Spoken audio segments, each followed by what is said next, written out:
జీవితం అనేది సేమ్ ఇలాగే వట్టికుండ లాంటిదండి. బిడ్డలకి తల్లిదండ్రుల అండ ప్రేమ ఉన్నంత వరకే జీవితంలో అన్ని మాధుర్యాలు సుఖాలు సంతోషాలు. ఎప్పుడైతే తల్లిదండ్రులు చచ్చిపోతారో తొందరగా ఆ పిల్లలు పడే నరకయాతన చాలా కష్టమైందండి, వర్ణాతీతం. ఈరోజు నా తల్లిదండ్రులు లేరు, నాకు భర్త లేడు, కొడుకు లేడు. ఈ ఒంటరి జీవితం ఎంత భయంకరంగా ఉంటుందో తెలుసా? అనుభవించే వాళ్ళకి మాత్రమే తెలుస్తుందండి. తల్లిదండ్రులు బతుకున్నాళ్ళు వాళ్ళకు మనం ఎక్కువ విలువ ఇవ్వం. ఇచ్చినా ప్రేమగా కాసేపు మళ్ళీ చిరాకు పరాకు ఏదో ఒకటి చేసుకుంటాం. కానీ వాళ్ళు లేనప్పుడు, శాశ్వతంగా లేనప్పుడు మాత్రమే వాళ్ళ విలువ ఏమిటో తెలుస్తుంది. ఆ ప్రేమ ఆప్యాయత అనురాగాలన్నీ నిమిషానికి ఒకసారి గుర్తుకొస్తుంటాయి. ప్రతి పనిలో వాళ్ళే కనబడుతుంటారు. తల్లిదండ్రులు ఉన్న వారిలో తల్లిదండ్రులని గౌరవించండి, ప్రేమగా చూసుకోండి. వాళ్ళు ఎంతో కష్టపడి మిమ్మల్ని సాకింటారు, ప్రేమగా చూసుంటారు.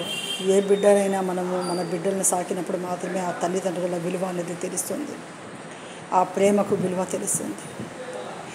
గుర్తించండి, ఒంటరితనం అనేది శాపమే అండి. ఎవరికి సుఖ సంతోషాలు ఇవ్వదు.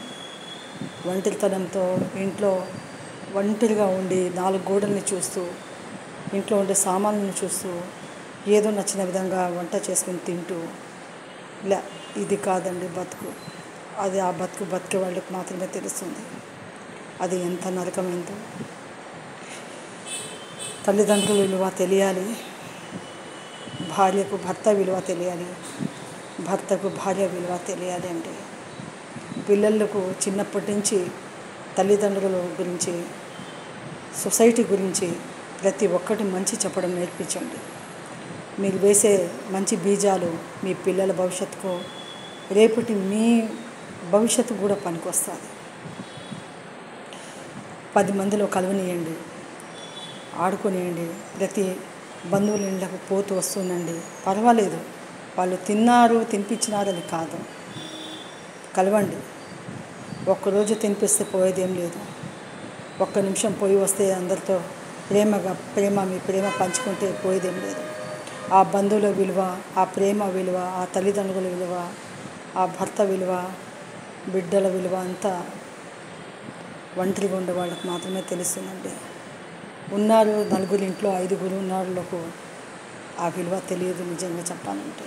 ఎందుకంటే ఒకరు పోయినా ఒకరు ఉన్నారు కదా చూసుకుందాంలే, ఆ దాంట్లో మర్చిపోతారండి. అలా కాదు, మనసు విప్పి అందరినీ కనువిప్పుగా చూడండి, మనసుతో చూడండి. ఆ ప్రేమ ఎంత బాగుంటుందో చెప్పడానికి నోరు రాదండి. అలాంటి ఆ ప్రేమను అనుభవించే వాళ్ళకి మాత్రమే తెలుస్తుందండి.